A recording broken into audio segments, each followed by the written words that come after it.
Mari kita bersyukur kepada Allah Subhanahu wa Ta'ala dari hati yang paling dalam, karena Allah Subhanahu wa Ta'ala begitu sayang kepada kita. Banyak nikmat anugerah Allah kepada kita. Tentu hendaknya kita juga begitu kepada Allah. Semakin banyak kita diberi oleh Allah nikmat, semakin cinta, taat kita kepada Allah. Salawat beriring salam tidak lupa pula kita memohonkan kepada Allah.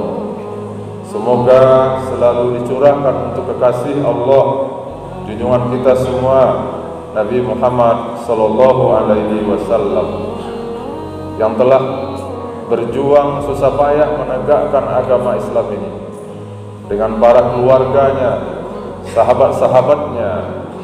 Mudah-mudahan kita akan menjadi umat dan pengikut beliau yang setia mengamalkan, memperjuangkan agama yang sudah dibawa oleh Nabi Muhammad. Masyarul muslimin sidang jemaat-jemaat rahimakumullah. Judul khutbah kita pada siang ini, kiat meningkatkan kualitas ibadah. Cara bagaimana ibadah kita semakin lama semakin berkualitas. Kenapa begitu kaum muslimin? Karena memang ayat yang kita bacakan di awal tadi, surat Az-Zariyat ayat 56 tadi, kata Allah, "Wa ma khalaqtul jinna wal ins illa liya'budun." Aku tidak ciptakan jin dan manusia kecuali adalah untuk beribadah kepadamu, kata Allah.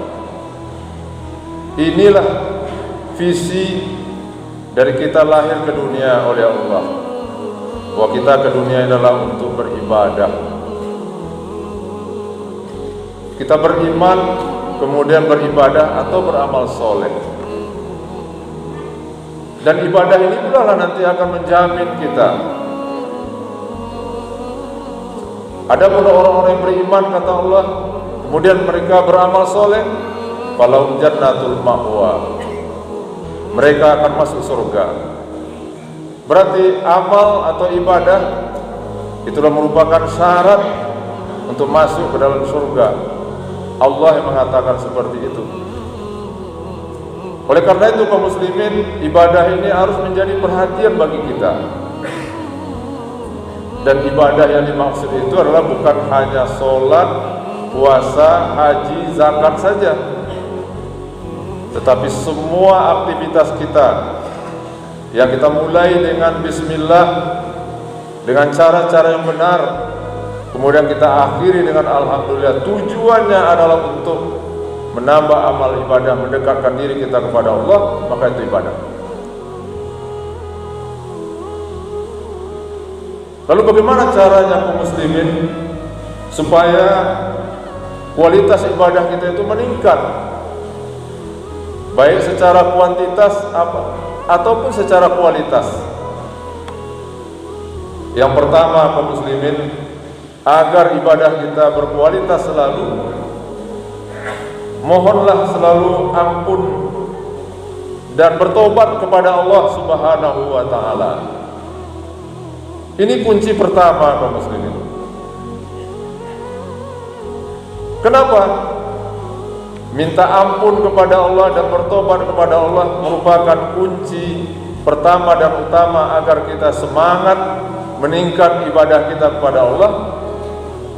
Karena setiap dosa, setiap kesalahan yang dilakukan oleh manusia itu akan memberatkan, mengotori hatinya. Makanya yang membuat seseorang malas, enggan beribadah, beramal soleh, itu adalah salah satu diakibatkan, yaitu dosa. Oleh karena itu,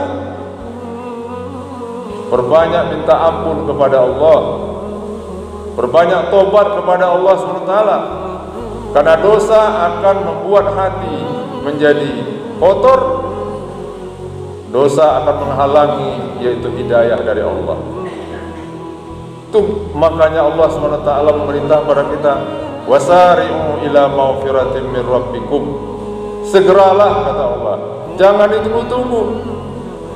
Segeralah untuk minta ampun kepada Allah. Allah tahu, Allah sayang, karena kita ini adalah al-insan makanul khata' wa nisyan. Manusia itu tempatnya salah dan lupa. Kullu bani Adam khata'un, setiap bani Adam itu, kata Nabi, pernah bersalah.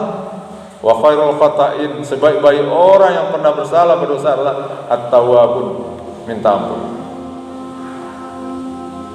Jadi kalau kita sudah minta ampun selalu kepada Allah, istighfar, tobat kepada Allah, maka hati kita bersih. Maka disitulah perintah-perintah Allah itu akan mudah, akan ringan untuk kita lakukan. Satu. Yang kedua, cara untuk meningkatkan kualitas ibadah kita adalah kita harus merasa kaum muslimin bahwa ibadah kita masih sedikit dan belum sempurna. Ada perasaan dalam diri kita bahwa ibadah kita masih sedikit dan belum sempurna.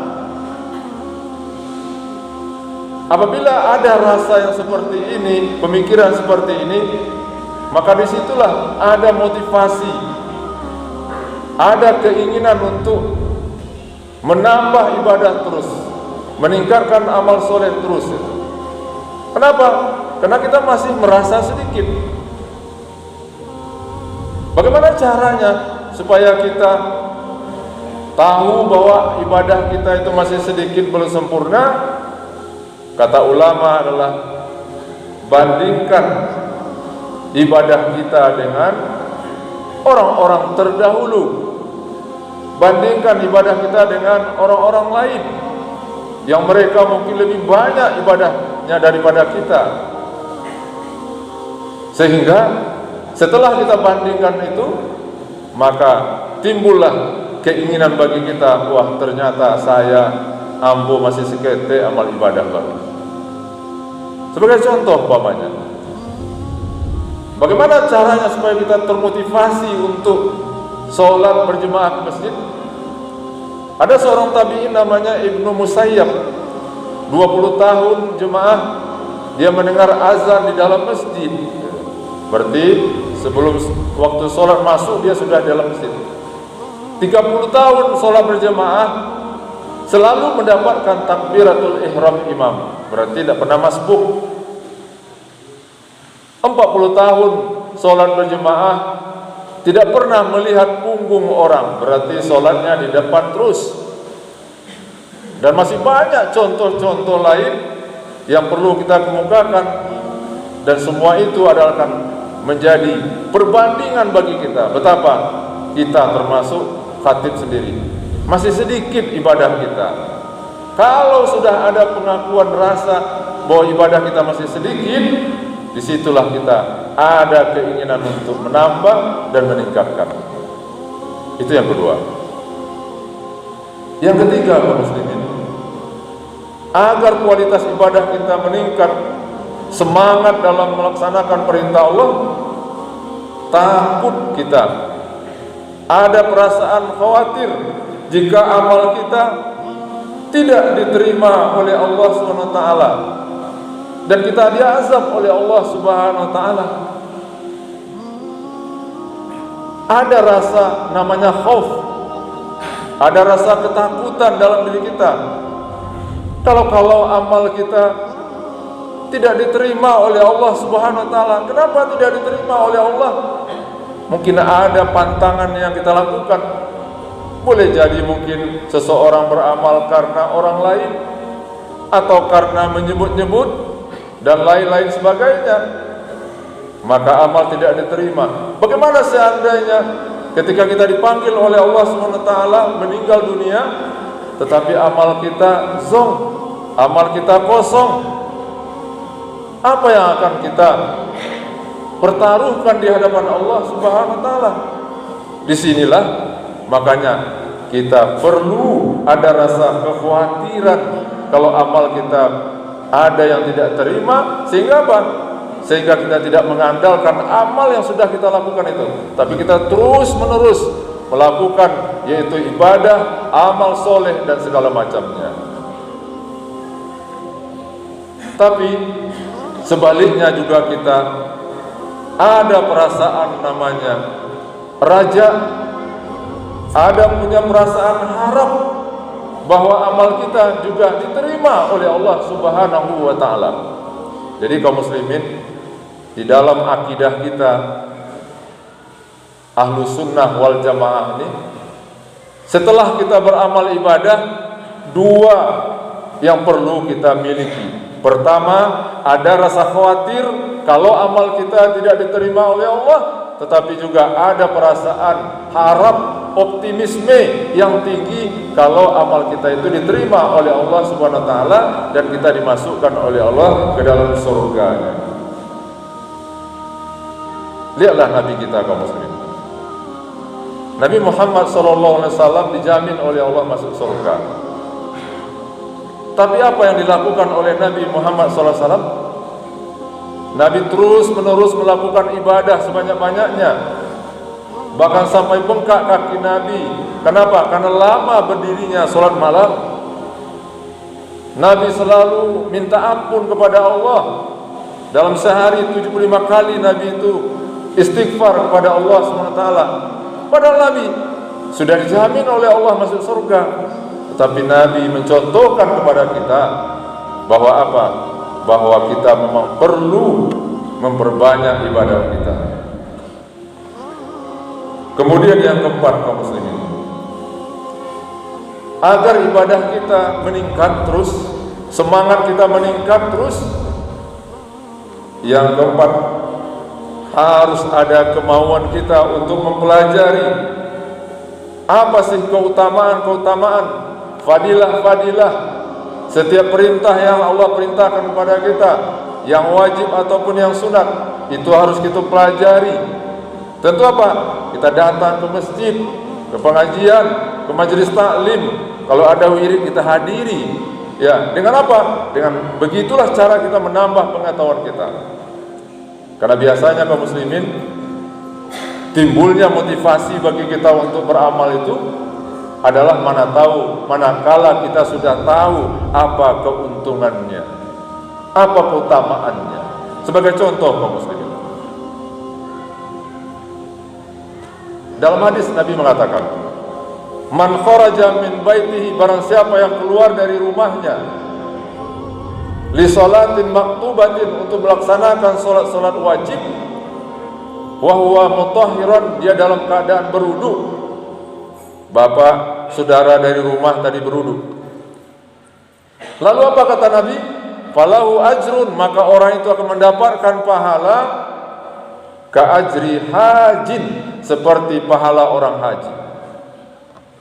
Saudara kita yang memiliki kemampuan dipanggil oleh Allah untuk melaksanakan ibadah haji, kalau tidak melaksanakan ibadah umroh, kita panggilan saja belum datang oleh Allah. Persoalan harta itu bukan urusan kita, Allah yang mengatur. Tetapi manakala kita belum bisa haji, maka apa? Pahala haji itu dapat oleh kita. Kapan itu? Itulah kalau kita tiap waktu datang ke masjid ini untuk melaksanakan sholat wajib berjemaah. Bahkan ada hadis yang kedua kaum muslimin, bukan hanya pahala haji saja, pahala haji dan umrah sekalian bisa kita dapatkan. Apa itu? Yaitu orang yang sholat subuh berjemaah, kemudian dia yazkurun Allah, dia berzikir di masjid, boleh membaca Al-Quran, boleh membaca yang lain. Kemudian masuk waktu surup, dia sholat sunat 2 rakaat, maka falahu, kata Nabi, yaitu ajrun hajin wa umrah taman. 2 sekaligus kaum muslimin, dapat pahala haji dan dapat pahala umrah. Dia belum haji, dia belum umrah, tapi dia dapat pahala. Allahu Akbar, subhanallah. Begitu cara Allah memotivasi kita kaum muslimin. Masih banyak yang lain. Jadi untuk termotivasi kita kaum muslimin, Agar kita rajin beribadah, pelajarilah apa keutamaannya, apa janji Allah, apa janji Rasul. Tadi pengurus mengajak kita bahwa masjid kita ini masih butuh, yaitu infak, sedekah untuk pembangunan ini. Tapi Nabi memotivasi kita, man bana lillahi masjidan banallahu lahu baitan fil jannah, kata Nabi. Barang siapa yang ikut membangun masjid di dunia karena Allah, maka Allah nanti bangunkan bagi dia nanti di surga, yaitu istana.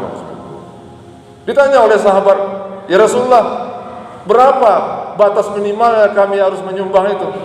Kata Rasulullah, walaupun hanya sebesar yaitu tempat atau sarang burung, kata Rasulullah. Maksudnya apa? Pamannya masuk burung, dia bertengger, kan kecil itu, tetapi juga orang itu akan dibuatkan oleh Allah nanti istana di dalam surga. Ini hendaknya menjadi motivasi bagi kita agar apa?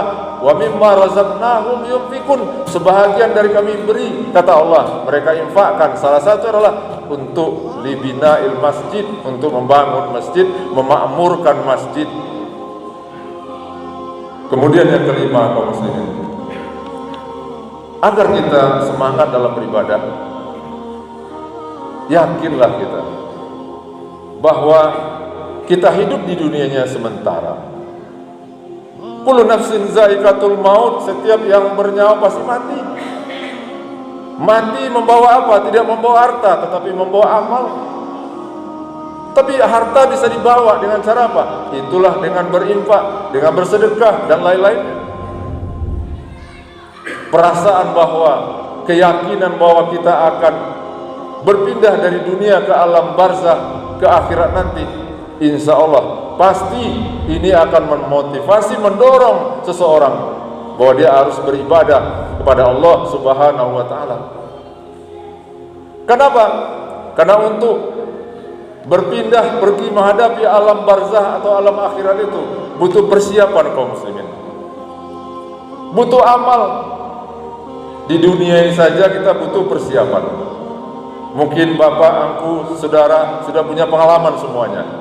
Ketika dapat kesepakatan anak kita ya nikah, kemudian balik dengan seseorang, kapan waktunya? Mungkin 6 bulan lagi. 6 bulan lagi kita sudah bersiap, kita siapkan rumahnya, segala macamnya. Kenapa? Karena kita tidak ingin, kita ingin bagaimana anak kita bahagia, orang yang datang ke rumah kita bisa kita layani dengan baik. Lalu kita persiapkan selama 6 bulan. Tapi pertanyaannya, untuk berapa hari itu acara barale itu? Hanya untuk 1 hari. Tapi persiapannya 6 bulan atau 4 bulan. Hanya untuk 1 hari, kaum muslimin. Tetapi kita setelah ini akan berpindah ke alam akhirat yang abadi, tidak ada batasnya. Kenapa persiapan orang ala kadar saja? Oleh karena itu butuh persiapan. Persiapan itu apa? Itulah amal ibadah, amal soleh. Maka oleh karena itu, kaum muslimin, apa saja yang bisa kita lakukan untuk menambah, yaitu tabungan akhirat kita, investasi akhirat kita, harus kita lakukan. Caranya bagaimana? Kita sholat berjemaah, kita puasa sunat, kita bersedekah, membantu orang lain, membaca Al-Quran. Apa yang sudah kita lakukan bulan Ramadan kemarin, itu juga yang akan kita lakukan sesudah Ramadan ini. Di bulan Ramadan kita puasa, di luar Ramadan kita puasa, tapi bedanya adalah niatnya, waktunya.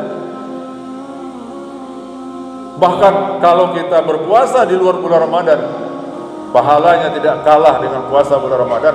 Apanya yang membedakan? Itulah karena jihad kita. Maka oleh karena itu, kaum muslimin, sudah merupakan suatu keharusan bagi kita untuk melakukan ibadah sebanyak-banyaknya, dan untuk melakukan ibadah itu perlu cara, perlu kiat. Itulah 5 cara yang kita sebutkan tadi. Mudah-mudahan kita diberi oleh Allah Subhanahu wa Ta'ala kekuatan, semangat, taufik dan hidayahnya untuk melaksanakan berbagai perintah Allah SWT